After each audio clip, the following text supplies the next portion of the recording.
Eita manhinha! Danada! Muito bem, pessoal, então nós estamos aqui começando a nossa revisão, a última revisão. Eita, o professor já tá com saudade. Eu sei que a recíproca não é verdadeira. Vocês não devem ficar aí com muita saudade ou nenhuma saudade de vosso professor, mas devo dizer que já estou com saudade de vocês, meus queridos alunos de direito. Estamos fazendo aqui uma revisão. Vamos revisar brevemente mercados macroeconômicos e aí a gente vai fazer uma flash review. Nossa, que bonito! Uma quick review. Olha, falando um inglês louco. É, também sobre políticas e sistema financeiro. Vai ser quick mesmo, very quick. Ok, muito bem. Falando em inglês, só queria lembrar vossas excelências sois extremamente estudiosos, que esta revisão está sendo patrocinada pela Influx Mocha. Então não esqueça, pessoal, a Influx ela está apostando aí nesses vídeos de revisão, ok? É uma experiência que eu estou fazendo e que também a escola quis apostar nisso. É um conceito totalmente novo de aprender inglês e espanhol. Eu estou estudando lá, super indico. O método é fantástico. Realmente meu inglês tem evoluído bastante. Então aí está o telefone da escola, liga para lá, tá certo? O endereço também, vai lá fazer uma visita, diz que é aluno do professor Adailton, tá certo? Porque isso aí vai dar uma moral e a gente vai poder é, continuar com esse projeto da escola, patrocinando aí as revisões de vocês, né? Queira ou não, um incentivo para que vocês tenham mais esse instrumento de estudo. Lembrando que essas revisões pessoais, estou precisando de uma escola de português como a Influx é de inglês. Então, pessoal, lembrando que são revisões, isso daqui é uma revisão. Nosso curso é presencial, não substitui a aula presencial, não substitui a literatura, não substituem os exercícios propostos em sala. Por isso, se você está pensando que vendo esse vídeo, vendo essa revisão, você está pronto para avaliação, sabe de nada, inocente, sabe de nada, de nada, de nada. Então vamos lá. Pessoal, vamos começar a falar de mercados macroeconômicos, lembrando dos agentes da economia, tá certo? Nós dizemos que a economia ela se dá através de indivíduos que possuem necessidades. Esses indivíduos são conhecidos como agentes da economia. E aqui eu tenho a unidade familiar, certo? Eu tenho as famílias, deixa eu colocar aqui, ó. Uh, famílias, ok? Que são os consumidores finais. Nós temos as empresas, que são as unidades produtivas privadas. Nós temos o governo e nós temos o setor externo. Muito bem. Então, como nós aprendemos, esses agentes eles se relacionam porque possuem necessidades. E toda vez que um indivíduo possui uma necessidade, esse indivíduo gera uma demanda, ok? Por exemplo, as famílias têm necessidades e por causa dessas necessidades demandam bens e serviços. Esses bens e serviços são ofertados pelas empresas, então as empresas ofertam bens e serviços para as famílias. Muito bem, da mesma forma, para as empresas produzirem, elas necessitam de fatores de produção. Então, as empresas demandam fatores que serão ofertados pelas famílias. Muito bem, então nós aprendemos que toda vez que eu falo que existe uma demanda ou oferta de qualquer coisa, consequentemente, o que é que eu tenho? Eu tenho um mercado, certo? Isso nós já aprendemos. Ok, então toda vez que eu falo da relação entre demanda e oferta, eu estou falando de um mercado, ok?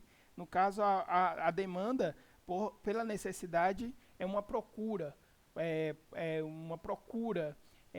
uma intenção de consumir ou de comprar algo para saciar essa necessidade, enquanto que a oferta é a disposição de algo que foi produzido ou de algum recurso que visa saciar a necessidade de um indivíduo. Muito bem, então se eu estou falando aqui, ó, que as famílias demandam bens e serviços e as empresas ofertam bens e serviços, então eu posso dizer que eu possuo um mercado, demanda e oferta de bens e serviços. E é justamente o que nós vamos ver aqui embaixo, ó. Justamente o que nós vamos ver aqui embaixo. Desse fluxo, nós temos a formação aqui, ó, do nosso primeiro mercado macroeconômico, que é o mercado de bens e serviços. Eu sempre faço questão de lembrar isso para vocês, porque se vocês entenderem essa lógica da relação dos agentes da economia e associar com a formação dos mercados, nunca poderá acontecer de algum momento vocês esquecerem os mercados, porque se vocês entendem os fluxos entre os agentes, vocês vão conseguir entender que partindo desses fluxos surgem os mercados macroeconômicos. Vocês não precisarão decorar esses mercados macroeconômicos, mas entendendo o fluxo, vocês poderão deduzir a existência deles. Muito bem, como eu tenho aqui também demanda e oferta por fatores de produção, principalmente trabalho, eu tenho aqui a formação do mercado de fatores de produção, mercado de trabalho, ok? Esse mercado aqui, ó. Mercado de fatores de produção, mercado de trabalho. Ok? Então, da demanda e oferta de bens e serviços, nós temos a formação no mercado de bens e serviços e da demanda e oferta de fatores de produção, formação do mercado de fatores de produção. Esse fluxo de bens e serviços e fatores de produção nós chamamos de fluxo real, ok? Fluxo de produtos, deixa eu dar um zoom aqui, ó. Fluxo de produtos e fluxo de fatores de produção. Esse é o fluxo real da economia, muito bem. Só que nós vimos o seguinte, que toda vez que você quer comprar algo e que você quer vender algo, para que haja essa transação, tem que haver um acordo sobre preço. Muito bem, deve haver um acordo sobre preço. Então, se eu tenho aqui demanda e oferta por fatores de produção e produtos, eu também vou ter o preço dos fatores de produção e o preço dos produtos. Ou seja, a cada fluxo desse, eu terei um fluxo contrário de remuneração. Então, eu tenho uma remuneração dos fatores e eu tenho um pagamento ou a remuneração pelos produtos adquiridos. Na remuneração dos fatores, nós chamamos de renda. Então, a renda é a remuneração dos fatores. As famílias recebem renda por ofertar fatores de produção. Muito bem, enquanto que a remuneração dos produtos para as empresas são as receitas das empresas, ou seu faturamento, ok? Tanto a renda quanto as receitas consistem num fluxo de moeda. Então, o fluxo real da economia demanda uma coisa chamada moeda. Logo, se eu tenho demanda por moeda que também será ofertada na economia através de 3 mercados monetários, cujo podemos dizer que o governo tem um papel essencial, e já já a gente vai entender por quê. Nós temos a formação dos mercados monetários, ou do lado monetário da economia, que são, primeiro, mercado monetário, onde eu tenho oferta e demanda por moeda, mercado de capital e títulos, onde eu tenho oferta e demanda por títulos, que é uma forma de criação de moeda, ok? E temos o mercado de divisas, que é a oferta e demanda de moeda estrangeira, trocas entre moedas. Por que nós temos essa necessidade? Justamente porque esses agentes de um país, família, empresa e governo, se relacionam com os agentes do setor externo, família, empresas, governos de outro país. Sendo que essa moeda aqui é diferente da moeda desse... é diferente da moeda nacional, da moeda do país, desses agentes aqui, ó. Logo, precisa trocar moeda. E isso vai ocorrer em qual mercado? Mercado de divisas, ou mercado cambial. Beleza? Então, aqui nós temos os 5 mercados macroeconômicos, que eles são formados justamente pela relação entre os agentes macroeconômicos. Só que, eu falei para vocês que o mercado ele é formado pela existência entre demanda e oferta e preço.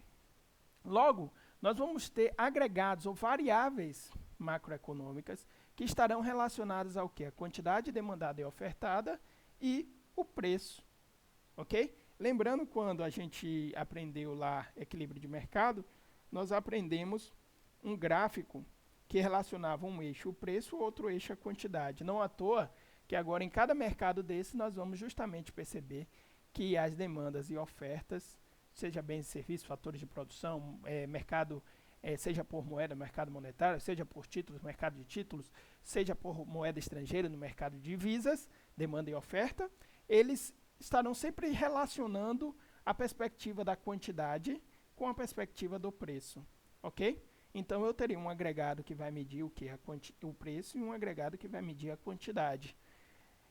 Por isso que em cada mercado desse, nós vamos justamente estudar esses agregados. São variáveis macroeconômicas, ora medindo quantidade, ora medindo preço. Então, no mercado de bens e serviços, o que é que eu tenho? Eu tenho aqui, ó, como medida de quantidade o produto agregado. O produto agregado ele pode ser medido pelo produto interno bruto ou pelo produto nacional bruto. Nós vamos ficar sempre trabalhando com o produto interno bruto, uma forma de medir o produto agregado. O que é que ele está medindo? Quantidade demandada e ofertada de bens e serviços. Da mesma forma, eu tenho aqui ó, o nível geral de preços, que está medindo o preço de forma agregada de quem? Dos bens e serviços. Ok? Então, o nível geral de preços é o agregado que mede o preço de bens e serviços. Delícia, pessoal?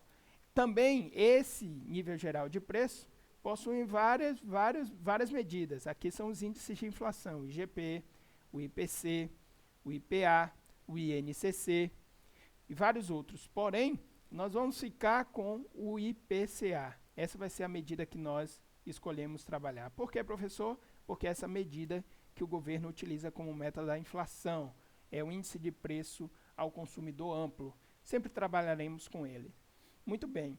Só que nós vimos também, pessoal, que toda vez que eu leio o resultado de um agregado macroeconômico, consequentemente, eu estou identificando um aspecto macroeconômico, ok? Aspecto macroeconômico. Então, como é que eu vou identificar esses aspectos macroeconômicos? Muito bem. Se, por exemplo, o produto agregado de um período é maior do que o período anterior, eu tenho um crescimento econômico. Se o produto agregado é menor do que o período anterior, eu tenho uma recessão. Esse foi o momento da aula, você diz, agora eu entendo, quer dizer crescimento, quer dizer recessão. Existem outros aspectos relacionados também ao produto agregado. Nós vamos trabalhar e exercitamos bastante em sala, talvez não tão bastante assim, mas exercitamos em sala esses aspectos. Da mesma forma, em relação ao índice de preço, se eu tenho um nível de preço assim, maior do que o período anterior, eu tenho uma inflação nessa economia. Então, eu tenho um cenário de inflação. Da mesma forma, se o nível de preço cai em relação ao período anterior, eu tenho uma perspectiva, um cenário de... Perspectiva não, aqui é de fato, já ocorreu, né? Como eu estou dizendo, uma deflação. Delícia? Muito bem, então voltando. Os mercados são formados por demandas e ofertas de bens e serviços, mercado de bens e serviços. Esses mercados possuem agregados que medem quantidade demandada e ofertada. No caso do mercado de bens e serviços, produto agregado, mede quantidade, que se ele aumenta em relação ao período anterior, nós temos o aspecto crescimento. Se ele diminui, nós temos um aspecto recessão.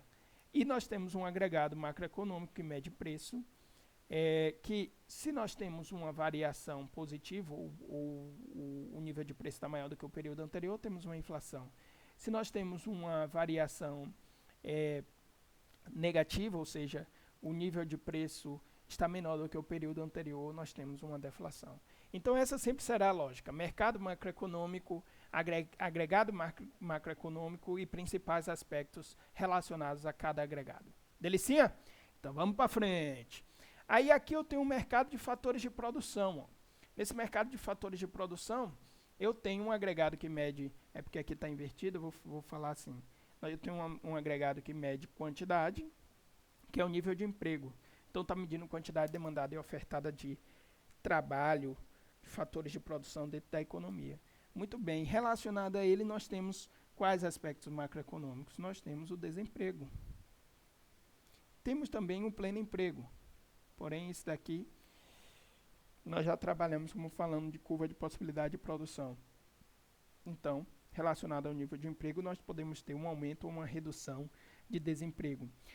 Em relação à renda, nós ficamos apenas, a renda é o agregado que mede preço, nós ficamos apenas com a perspectiva do poder aquisitivo. Poder aquisitivo. Certo? O poder aquisitivo está relacionando o poder de compra da renda dos trabalhadores, da renda dos fatores de produção em relação à compra de bens e serviços. E aí nós fizemos justamente essa relação da variação da renda frente à variação da inflação e variação da renda frente à variação da carga tributária. Delícia? Vamos para frente. Falando do mercado monetário, aqui a gente já entra no primeiro mercado do lado monetário da economia, tá certo? Nós temos dois mercados aí que são identificados como mercado financeiro, mercado monetário e mercado de capital. Então, medindo aqui a quantidade da moeda, nós temos a base monetária. Essa base monetária, ela é composta pelo papel moeda em poder do público e as reservas bancárias. Como eu falei para vocês, nós não tivemos tempo, não fazia parte do nosso plano, entrar nos detalhes, tá certo? Nos detalhes dessa base monetária, tá? Isso aí é uma questão de escolha, senão a gente não conseguiria evidenciar outras realidades. Mas os aspectos a ela relacionados são a liquidez da economia, ou seja, a quantidade de moeda em circulação, ok? A quantidade de moeda em circulação. Muito bem, em relação ao preço da moeda, quando nós falarmos de preço da moeda, nós estamos falando de taxa de juros, né? Nós estamos falando de taxa de juros. A principal medida da taxa de juros que nós temos é a famosa Selic. A famosa Selic é a nossa taxa básica de juros. E aí, se eu estou falando de uma taxa de juros que aumenta, eu estou falando de uma valorização da moeda nacional. E se a taxa de juros cai, eu estou falando de uma desvalorização da moeda nacional. Ou essa é a intenção, né? Valorizar e desvalorizar a moeda nacional. Muito bem. Em relação ao mercado de títulos, nós temos o preço e a quantidade de títulos e ativos financeiros, que eu falei para vocês, é extremamente pulverizado e diversificado. Se a gente fosse entrar em cada linha de ativos desses financeiros e títulos, nós iríamos precisar de um outro semestre só para estudar esse mercado. Então, nesse mercado aqui, nós ficamos apenas com essa evidência de que é um mercado onde os agentes superavitários, ou seja, aqueles poupadores que gastam menos do que ganham, eles ofertam moeda para os agentes deficitários, que são aqueles que gastam mais do que ganham. Ok? Muito bem, que maravilha. E por fim, nós temos o mercado de câmbio, mercado cambial ou de divisas, que nós temos também um agregado que mede quantidade, mas nós não vamos trabalhar com ele porque ele não é muito evidenciado, noticiado, que são justamente os fluxos de divisas, né, da quantidade de moeda que entra e sai dentro da economia. Porém, nós vamos ficar com o preço, que é a taxa de câmbio, né? Essa taxa de câmbio ele efetivamente mede o preço da moeda estrangeira dentro da economia, ok? E, novamente, se eu tenho um aumento da taxa de câmbio, eu posso dizer que está havendo uma desvalorização da moeda nacional, no caso do real, frente à moeda estrangeira, ok? Versus moeda estrangeira. Da mesma forma,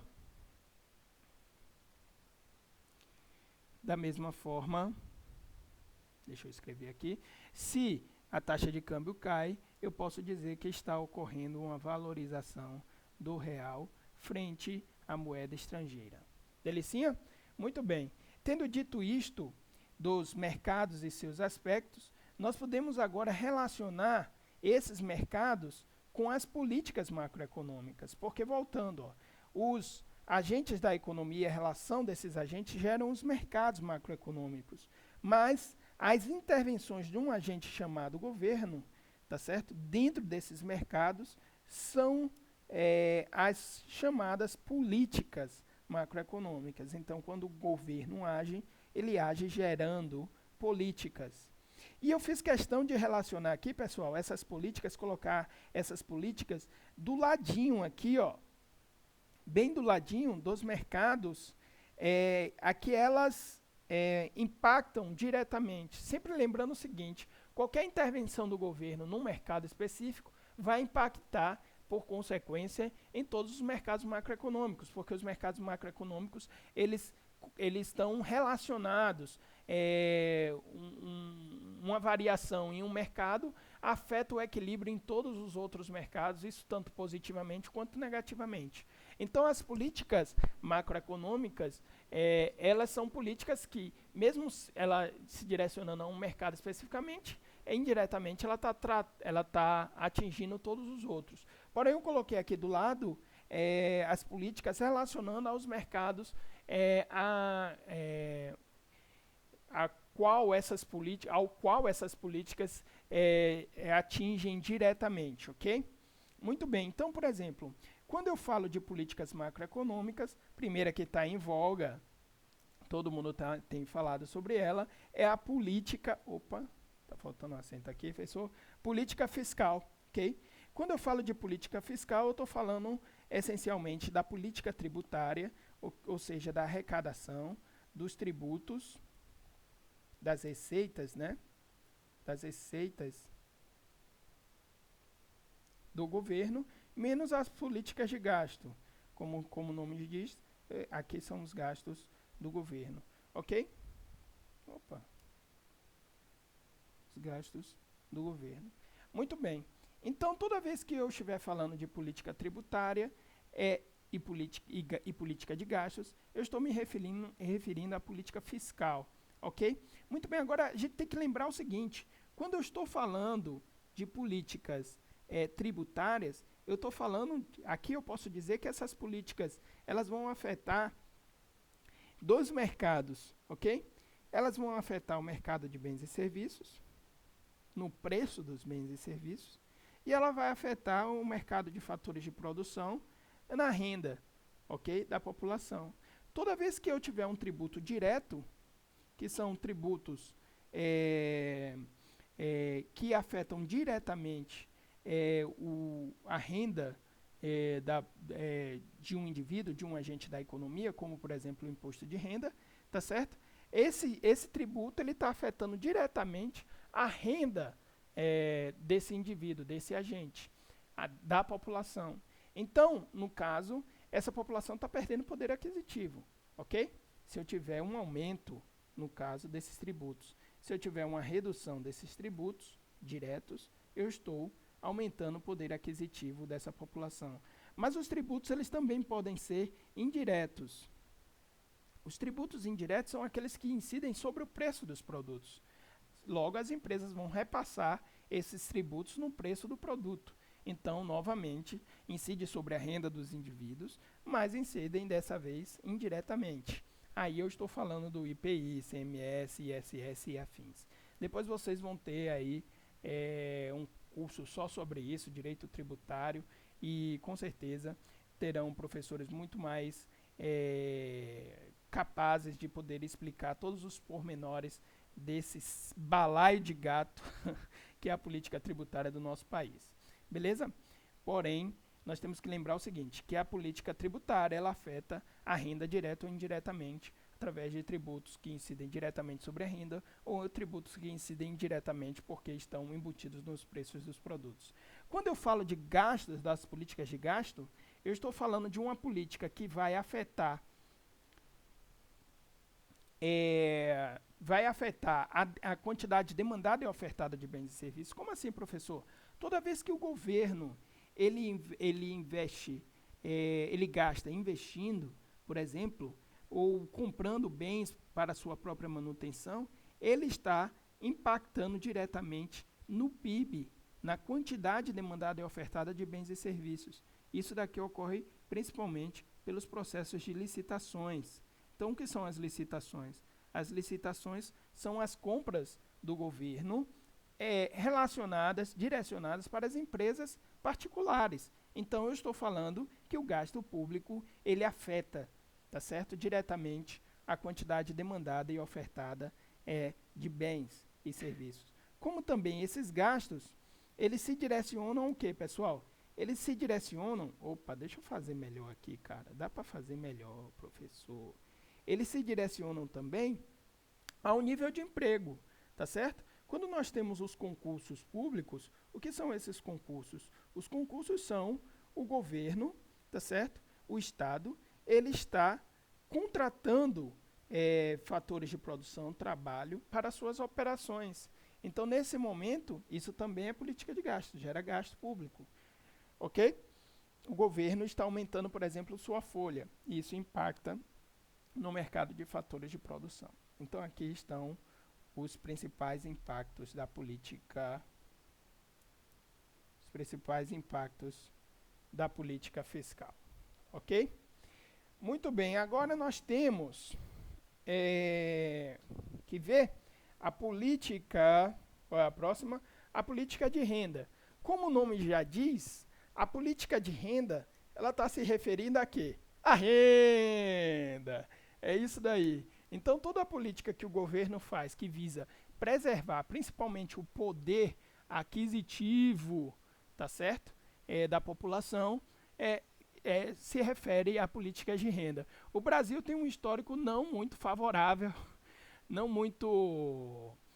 de não muito sucesso em relação às políticas de renda. Mas as principais dos últimos anos foram políticas bem-sucedidas num aspecto econômico. Há divergências em outros aspectos em relação a essa política, como, por exemplo, o Bolsa Família, como, por exemplo, uma política como um ProUni, que, queira ou não, é uma transferência de renda. Então, são políticas onde o Estado ele entra visando a manutenção do poder aquisitivo ou fazendo uma transferência de renda para uma faixa menos favorecida. Relacionado ao mercado monetário, nós temos justamente as políticas, novamente, professor, ó, acento, as políticas monetárias.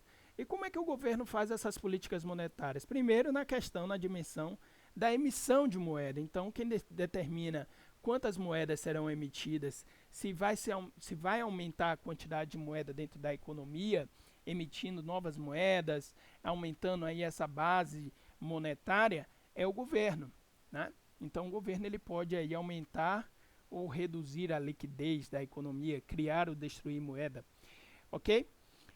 Porém, ele pode mexer nessa quantidade de moeda, em circulação através de outras políticas, como depósitos compulsórios, por exemplo, que são os depósitos que os bancos comerciais são obrigados a reter, uma reserva que os bancos comerciais são obrigados a reter, que se o governo aumenta essa reserva, os bancos comerciais terão menos moeda para emprestar. Se o governo reduz essa reserva, os bancos comerciais terão mais moedas para emprestar. Também relacionado a isso está justamente a taxa de redesconto. Essa taxa de redesconto nada mais é do que uma taxa de juros que o Banco Central cobra dos bancos comerciais, caso esses bancos eles tenham um nível de reserva de moeda abaixo do que deveriam lá no Banco Central. Ou seja, aí é parte do pressuposto que os bancos estão emprestando mais do que deveriam. Então, essa taxa de redesconto, essa taxa é um juros que o Banco Central cobra dos bancos comerciais. Se essa taxa aumenta, então os bancos eles correrão menos risco e farão maiores reservas. Se essa taxa diminui, os bancos poderão correr mais risco e aumentar e diminuir a quantidade de reservas dentro da economia. Lá no Banco Central. Peraí, é porque o microfone desajeitou aqui. Tá, muito bem. Ok, pessoal? Outra política também é a fixação da taxa de juros. Então, nós temos lá o Copom, que é o Comitê do Banco Central, que avalia o cenário do lado real da economia, principalmente a perspectiva de crescimento econômico ou recessão e inflação, e aí estabelece a taxa de juros. Se essa taxa de juros aumenta, a moeda fica mais cara. Se essa taxa de juros cai, a moeda fica mais barata. Se a moeda está ficando mais cara, você vai incentivar o poupador a gastar menos e você vai incentivar o gastador, você vai desincentivar o gastador a tomar empréstimos, porque ele estará pagando juros maiores. Logo, você diminui a quantidade de moeda em circulação na economia. Da mesma forma, se essa taxa de juros fica mais barata, você está desincentivando o poupador de guardar a moeda, ou seja, fazendo com que ele consuma mais e poupe menos, e você estará incentivando o gastador a tomar empréstimos para consumir, porque ele estará pagando juros mais baratos, ok? O Open Market são políticas monetárias que se referem especificamente ou mais diretamente ao mercado de títulos, onde a autoridade monetária ela decide retirar ou emitir novos títulos na economia. Quando o governo torna interessante o investimento em seus títulos públicos, então ele está incentivando que as pessoas poupem e, consequentemente, deixem de consumir. Quando o governo retira títulos do mercado, ou seja, ele resgata esses títulos neste mercado de títulos, ele efetivamente está possibilitando um maior consumo, porque o indivíduo está ficando com mais moeda em suas mãos para consumir. Em relação à política cambial, é interessante nós entendermos que quando a gente fala de câmbio, nós podemos ter um câmbio fixo, ou seja, o preço da moeda é estabelecido pelo Estado, como nós temos como exemplo a China, como exemplo a Argentina, tá certo? Que é o governo que estabelece a taxa de câmbio, ok? Tá ruim desse acento, hein, professor? Ou o câmbio flutuante, como é o caso do Brasil, né? No caso do Brasil, o Banco Central ele não intervém diretamente. A taxa de câmbio é estabelecida pelas relações entre demanda, a procura de moeda estrangeira, e oferta, tá certo? A disposição, a intenção de venda de moeda estrangeira. Essa relação é que vai especificamente estabelecer o preço da moeda, tá certo? Que é a taxa de câmbio. E como é que o Banco Central ele controla isso? O Banco Central ele controla isso também entrando na economia, horas aumentando a demanda, horas aumentando a oferta. Quando o Banco Central ele quer que o preço do dólar, por exemplo, caia, ele entra na economia ofertando moeda, certo? Ele entra na economia ofertando moeda. O Banco Central faz isso através de contratos de swap, que basicamente é comprar moeda no mercado futuro. Da mesma forma, se o Banco Central ele deseja que o preço da moeda caia, ele vai entrar na economia comprando moeda, tá certo? Ele vai aumentar a demanda. Se ele quer que aumente o preço, ele entra na economia demandando moeda, ou seja, comprando moeda. O Banco Central está achando que o dólar está muito baixo, então, consequentemente, ele vai entrar na economia demandando dólar, comprando dólar. Delícia? Em relação, por fim, eu deixei aqui por fim porque, novamente, essa política comercial, ela relaciona, ela relaciona esse mercado aqui, ó, cambial, com o mercado de bens e serviços. Então ela relaciona esses dois mercados aqui, ó. Vou deixar a grande seta aqui. Por que ela relaciona isso, professor? Quando nós estamos falando de política comercial, nós estamos falando da intervenção do governo nas relações comerciais entre o seu mercado interno com o setor externo. Isso daí, nós estamos falando das políticas, por exemplo, de tributos que vão incentivar as exportações e vão, quando são políticas protecionistas, desincentivar as importações, ok? Então vão incentivar as empresas que desejam vender para fora, mas desincentivar as empresas que desejam importar ou as famílias que desejam comprar de empresas de fora. Em vista de quê, pessoal? Em vista de manter uma saudável balança comercial, tá? Que é o que a gente vê aí noticiado todo trimestre, todo mês. Nós vemos sempre notícias do acompanhamento dessa relação entre o que foi comprado fora e o que foi comprado das empresas de fora e o que as empresas do Brasil venderam para fora. Muito bem.